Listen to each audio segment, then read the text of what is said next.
Jim, if you want to, I'll do that. So you can My name's Jim. I'm an alcoholic. Hi, Jim. Wow, Chisulo, what a miracle. As Chisulo was talking, I remembered what it was that impressed me the first time I heard you speak on that Zoom meeting. It was your honesty.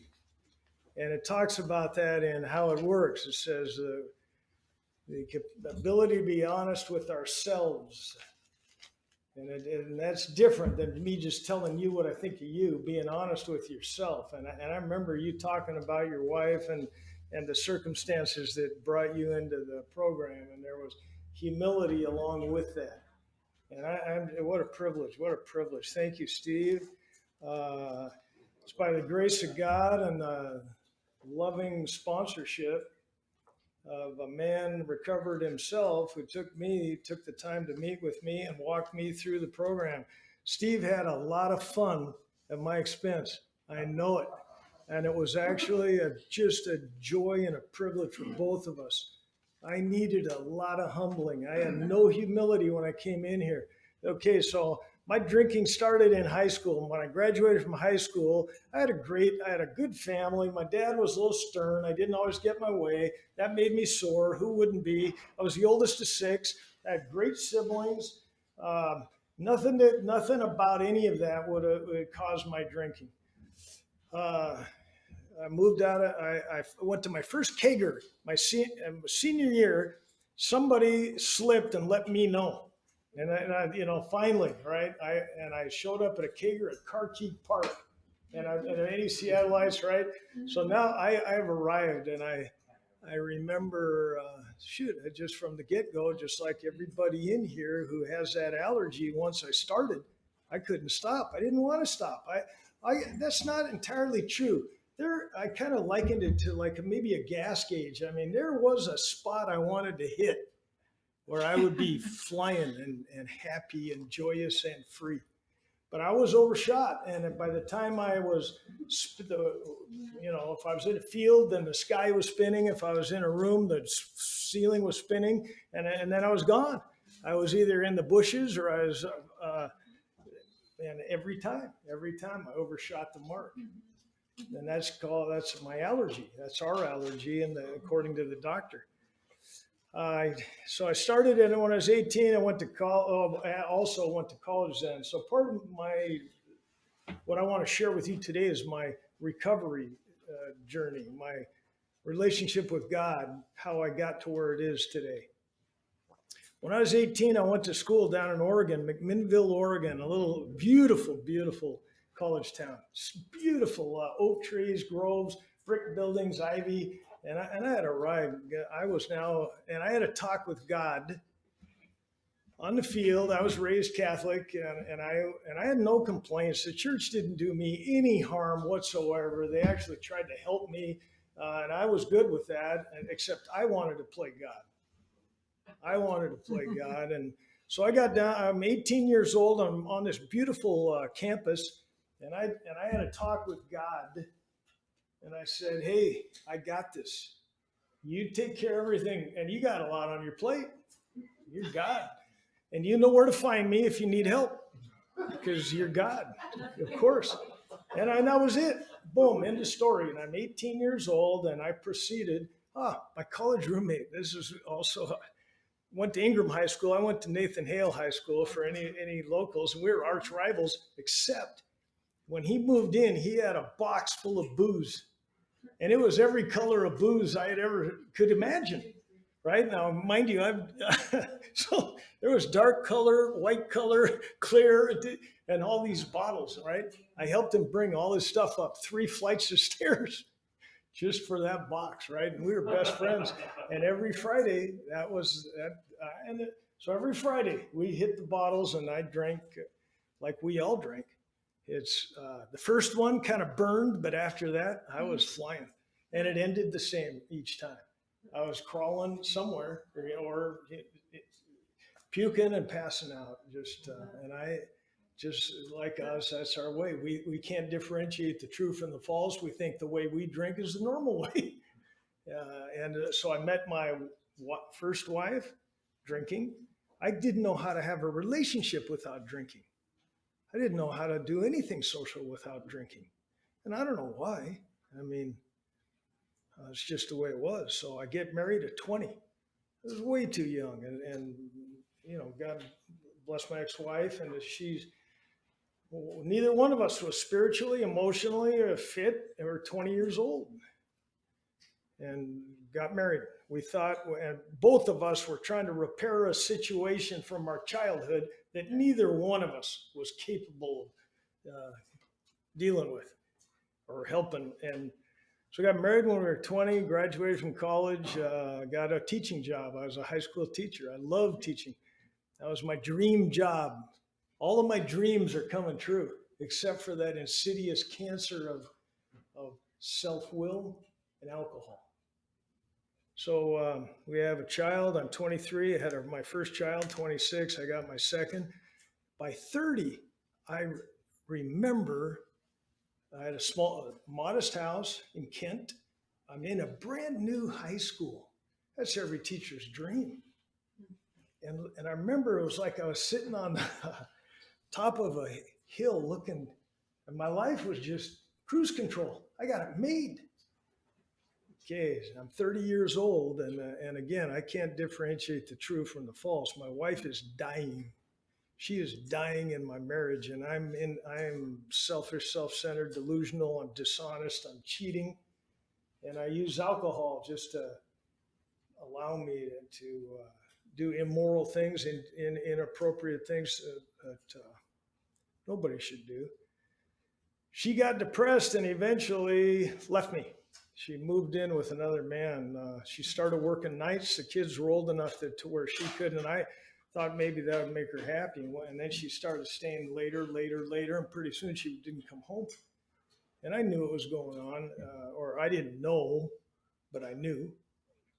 And one night she came home, and my heart was broken, despite despite the deadness of the relationship. I said, "Me or him?"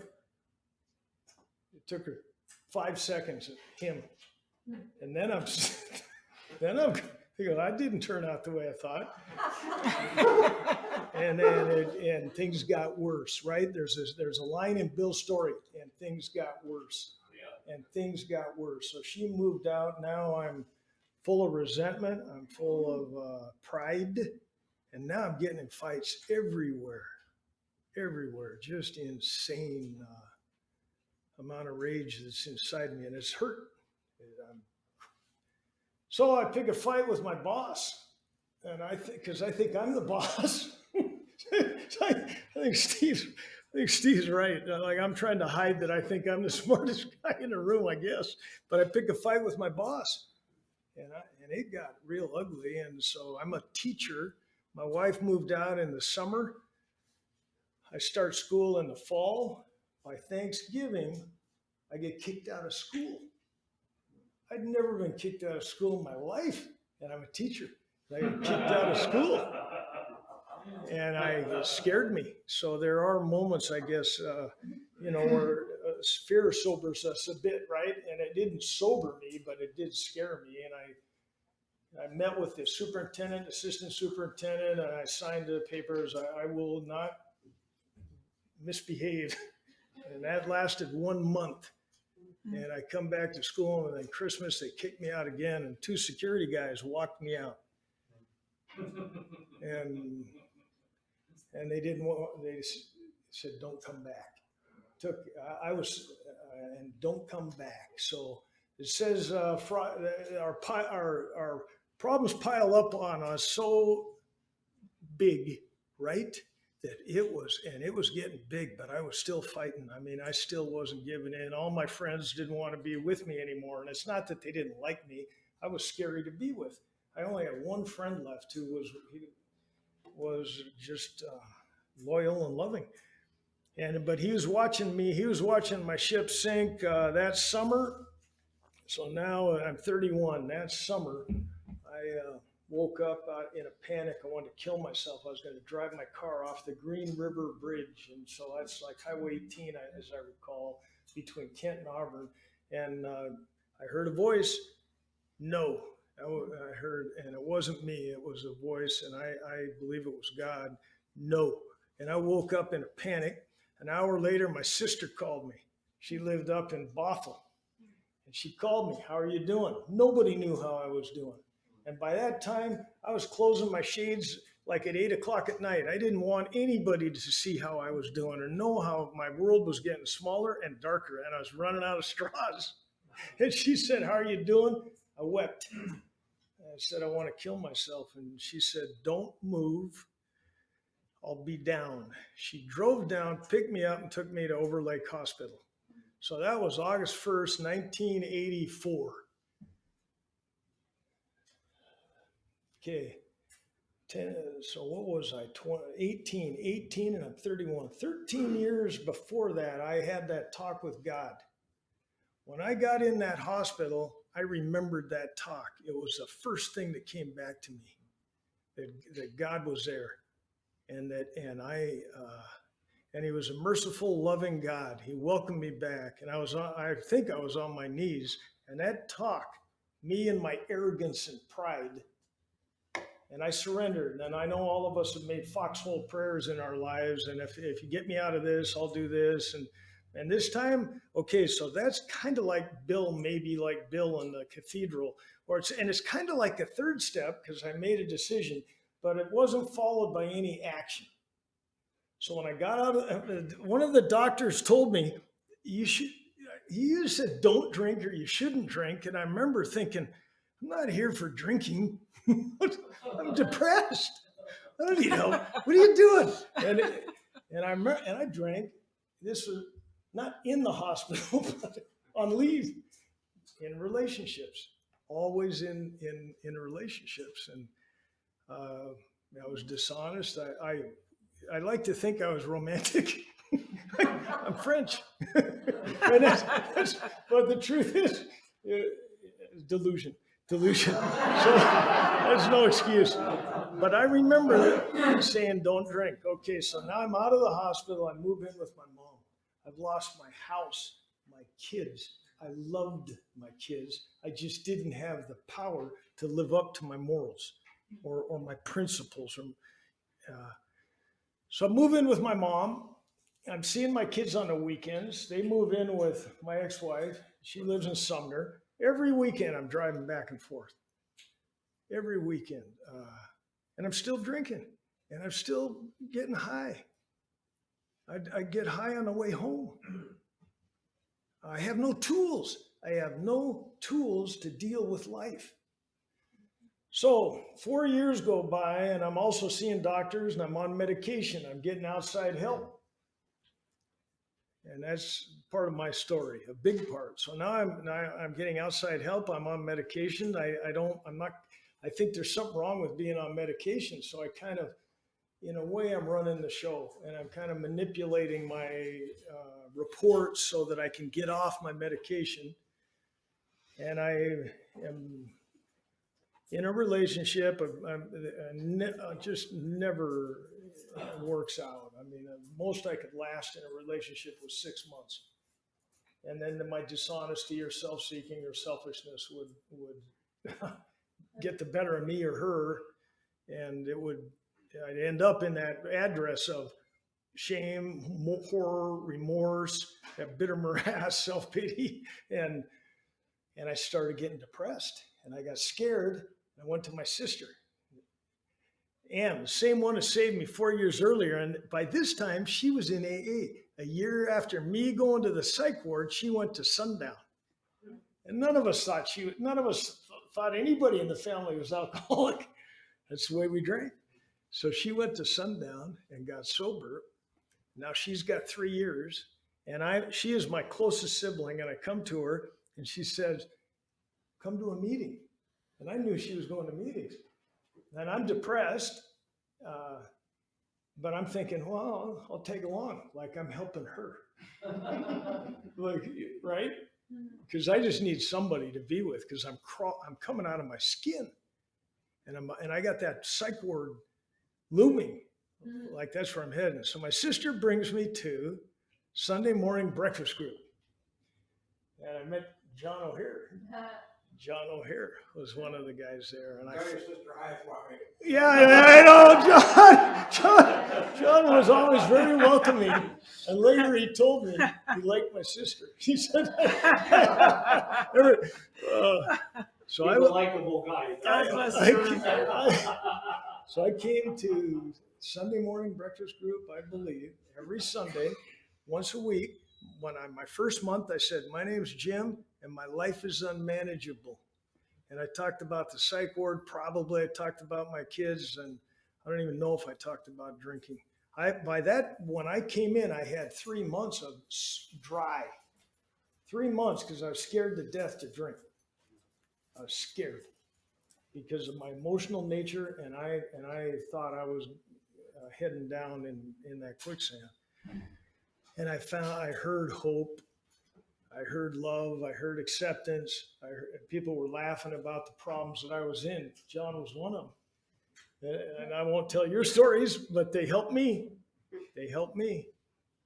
And I was in the middle of them, and I was listening to men and women who were on the other side of them. And they were living sober. And I had never heard that. And they were trying to get a better life. And however, I was full of pride and arrogance, and I could read, and I could read the steps, and I kind of liked everything up to 4. And I did not like this inventory. Wait a minute. And then a 5, 6, 7, 8, 9. And so I balked, and I had half measures. I was going to 1 meeting a week. The International Convention was here in Seattle in 1990. And I didn't even know it. I was only going to 1 meeting a week. And that was my oasis. That 1 meeting a week the fellowship was literally saving my life. Eventually, I tried other meetings, and along the way, I heard Steve. I heard Steve and some other men and Steve always said God gave him a new life. He'd talk about what he'd been through, and he said God gave him a new life, and the way he got it was working the steps, reading the book, following directions. And I was balking at all of the above, right? I was half measures in my old ideas, and I didn't want anybody telling me what to do. And my sickness was I thought I could fix me. That was my biggest problem right there. So anyway, okay, so I come in 88, right? I'm depressed again. And I did get outside help again, but I didn't have to go to the hospital. So I come in 88, and I'm going to meetings. And I had another depression, no surprise, in 92. So another 4 years, 92, another depression. And I'm not drinking, but I'm still not doing I'm not recovering. I'm not addressing anything. So So like I said, I hear people with a solution that are doing the work, actually working this stuff. And for me, it's just theory. It's ideas, and I'm not too keen on half of them. The middle half, I'm thinking, it's a little drastic, all right, a couple of things happened. Okay, my wife and I went to a 3rd step workshop, and I consider myself a master. I'm going to church, I'm praying, and I'm going to meetings, and I'm not drinking. However, I'm full of fear, depression, anxiety, the bedevilments, right, on page 52. And at the workshop, the speaker says the way you do the 3rd step is work the other steps. Now, Patty, my current wife, came in with me in 94. Her first husband was an alcoholic, and I guess more than her. So she started coming with me, and then heard her story and identified, and she said, I think I'm one of you. So she and I are at this workshop, and we both look at each other and, you work the steps. Okay, here's a second thing. This group I'm going to, so I got, part of my story is like lying about my sober date. So when I had 3.5 years, I was on a date. And I always encouraged my dates to drink. I said, I'll be funnier, better looking, you'll have, and everything will go. So this particular date was just like a temperate drinker, just a very moderate. She had a glass of wine, and it was at the athletic club, Washington Athletic Club. It was casino night, and she was sipping and sipping and sipping, and I finished my food. And she's finished, I'm, twiddling my thumbs, and I want to go play some games. And I'm looking at that glass, and it's just slowly moving down. It's halfway. I reach over, grab it, down it. One gulp. That was it. Didn't get drunk. Didn't pass out. The date didn't go too good. Surprise. And the next day I thought, hey, wait a minute. What does that mean? And I had always respected people who took white chips, who came back. But I was sponsoring myself. That's the bottom line. I made up my own rules, and I decided I wasn't going to say anything, and I just let it slide. And it only bothered me once a year when I got my coin. That was the only time I had to think about it. Okay, so I thought sobriety was my coin and sponsees. Okay, so I'm at my Sunday morning breakfast group, and there were men sick enough to ask me to sponsor them because I was most of the time kind of cheerful, and so even though all I had was a serenity prayer, so this guy stands up and he says, "My sponsor," I think I'm like at the Academy Awards, like this is the highlight of anybody's program. Somebody's going to quote me. And the guy stood up and he said, "My new sponsor is making me work the steps." So he wasn't as sick as I thought. He'd fired me. He'd fired me and not told me. Okay, so God is kind of like knocking me on the head. Number one, the way you work the third step is you do the steps. Number two, this my quote unquote sponsee isn't even a sponsee. Okay, now here was the clincher. My best friend also came into the program in '94. So Patty is my best friend, and she is my wife. And I swear to God, I did not have a clue how to have a relationship with a woman before I came in here. I saw it at the very first meeting I ever came to. There were 3 couples that sat at that diner in their own booth. And I don't think they ever shared, but I could see the way they treated each other. They looked at each other. That was something I had never seen, not only growing up, but in my own marriage. And so in a way, that was a promise, if you will. And I had a lot of growing up to do in this program, and with God's help, in order to be suitable to partner in a relationship, to care about someone else ahead of myself. So anyway, Patty and my best friend, by the way, neither one of them are here tonight. They said, "Nah, it'll pass." So my best friend is Dave. He's my carpool buddy, and we've been friends for 35 years, and he's also recovered. Both of them have sobriety dates, 90 and 94. So Dave and I are carpooling. Dave gets approached by a man who has recovered, and Dave starts doing the work. And I'm thinking, great, fine. And Dave's meeting with this guy twice a week. Most people it's once. So twice a week, he's going to this guy's house, and we're carpooling, and I pick him up. I drop him off, go to my meeting, and pick him up. And then Dave, all the way downtown, is telling me there's this whole other thing than meetings. And I'm rolling my eyes, just waiting for him to quit talking so I can talk. And then, I don't know if it was a month or 2, I knew he had changed, or something. I knew it. I could feel it, and you all know that. You see it in these rooms. When someone shows up and they sound different and they're talking different, and something's happened to them. It's the psychic change, either it's the beginning or the middle, or it never ends. I believe that. It never ends. It just, So anyway, so that was okay. So then I'm seeing him change, and I'm getting scared.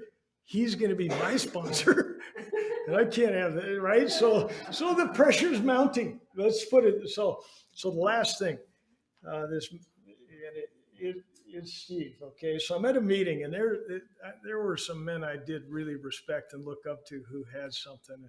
And we're at a meeting, and there's three of us, me, Steve, and another guy. And I'm the secretary, which means I'm in charge. So I passed the clipboard. Now, in those days, you had a clipboard where you wrote your sponsor, your birth date, your home group. I was lied. Dr. Bob. Who's your sponsor? God. But anyway, I passed the clipboard. And Steve's, now this is the way I remember it. It doesn't even mean the way it was. Police, AA police or something. And it hurt my feelings. It hurt my feelings. Because I had this problem of, don't you know who I am? I guess it's pride. Don't you know who I am? And of course, I knew the answer. Pray for him. So I prayed for 2 weeks. Then I saw him in a meeting. And of course, nothing. I didn't even know how to pray. That's another thing. I learned that, So anyway, I followed him after the meeting, and I was going to say, hey, you hurt my feelings, because that's honest. Right? No. And he turned around in the parking lot, and I said, would you take me through the book? Would you take me through the book? And that was God. I know that. I know that was God. And that was the beginning of a miracle, an absolute miracle. We started meeting, set a date. He said, sure. Of course he said, sure. That's what we do. There's nothing better than when you get this new life than giving it to someone else and watching them get it. There's nothing better. So we started meeting, and I said, by the way, hey, I got this little thing about a drink. And he listened, and the same thing, he listened, and I said, what should I do? He said, and it was always, said, the tradition is your last drink is your anniversary. I said, of course, I know that. Aren't you listening? I've been coming for 10 years. I know that. But what should I do?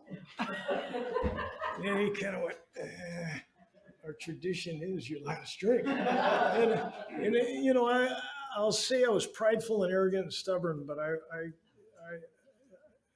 got it. I got it. It didn't. And Steve was loving and funny and helped me. And I always knew that, always. And so the next meeting, and he gave me a home group service position, and I showed up, and I announced, okay, I'm going to change my birthday, and I said it was a little drink. It was just a little drink, and Steve said, bullshit.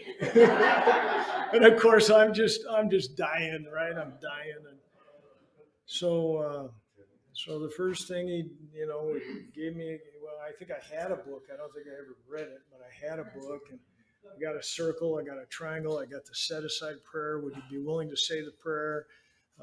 Say the prayer, and they say, promised, if you say this prayer, a miracle will happen. A miracle will happen. You know when it's happening, and it won't be what you think it's going to be. And man, once I was in, I was in. I don't know why. I just think it was God. Once I was in, so then along the way, I said, it doesn't matter what you think or how you feel. It's what you do that matters. And of course, that hurt my feelings. What do you mean? You don't care how I feel? And then later he said, it's not that I don't care. It just doesn't matter. All that matters to people is what we do. And of course, I found that to be, it is true. It's absolutely true. It doesn't matter. It doesn't matter. So then he said along the way, anybody could run your life better than you. Well, shoot, man. I mean, and he said, if you don't believe me, go out on the sidewalk, tell the first person you meet, tell them everything you told me, ask them what they do. Of course he was right. Of course he was right. And I knew it. And then at one time I mentioned how many years I had, because I was a slow, right? I was half measures balked. That's another thing I want to say. It doesn't matter. I mean, I see young guys. I see guys like Chisulo, man, and they just grab it and ask for help right away. Well, that was the hardest thing. You said asking for help. Well, I just took way longer than I needed to, but it doesn't matter. Just ask for help. It doesn't matter. I guess that's what I want to say more than anything. I had to listen to these stories over and over, men and women, but it's the men who I'm eventually going to ask to help talk about a miracle, having a miracle relation. Okay, so here's what the miracle looks like today. My wife is my best friend, and I will sacrifice for her. And guess what? The sacrifice is next to nothing. It's just my getting my way. Now, I say it's next to nothing, but I'll tell you what, that can be the hardest fight for me, being right and getting my way. And my wife is my best friend. I told you I was completely incapable of a relationship before. And it was more, like I said, I had to do the work. I had to clean house. I had to get down to causes and conditions. I had to look at me. I had to look at, and the fact is, just doing the 4-step wasn't enough. I had to have somebody listen to it. Along the way, I was one of the guys who pissed me off was a coach. I was a coach and he was a coach. He was the head coach, and we both had sons on the team, and I lost my cool with my son. And totally dry drunk, right? I wasn't even drinking. And he said, "Jim, I want to talk to you." Well, that's the wrong thing to say to a guy like me. I want to talk to you. I can help you. Now I'm pissed. And these guys started to tell me about how to coach my son. And again, he was spot on, but I'm pissed. And I'm reading this, and he says, "Boy, it's a good thing he didn't know who you were." And in that second, it was like holding up a mirror. It was like, that's what the 5th step was all about, was me getting to see me in my blind spots, if you will, right? And you know that comment about anybody can run your life better than you, right? I count on people, sober, recovered people, to help me run my life. That's how God kind of speaks to me, So I've got 2 best friends, my wife and my Dave. They're both recovered. They both do incredible, hard, outside professional help work. They do hard work, and I'm so proud of both of them. There are some problems that currently I am kind of, my last treatment for depression, I had another depression when I was 60, and it lasted 2 years. And I benefited a lot from outside help. There are some problems that AA was never meant to solve. And I just want to put that out there, that if there are some situations that we experience growing up, childhood and so forth, where professional help really is the right answer. My ex-wife, okay, I made an amend to her. Her mother committed suicide about a year ago, and she had a health problem. And my ex-wife had to put her in a care, and she committed suicide. And I wrote a letter to my ex-wife and assured her that she had done everything right, everything that a responsible, loving daughter should do. And I know depression. And I assured her that was not on her. And I wasn't mad at her. I wasn't picking on her. But I wanted her to know that she's a good mom. She's a good grandma. And she and I, of course, have a relationship around the grandkids. So that is a miracle. My kids let me in their life. I have a new son. When I married Patty, I adopted her son. She was a single mom. And working with others. So one of the greatest gifts is being able to pass this on, to being able to share it. So I'm done. I just noticed. I went over. Sorry.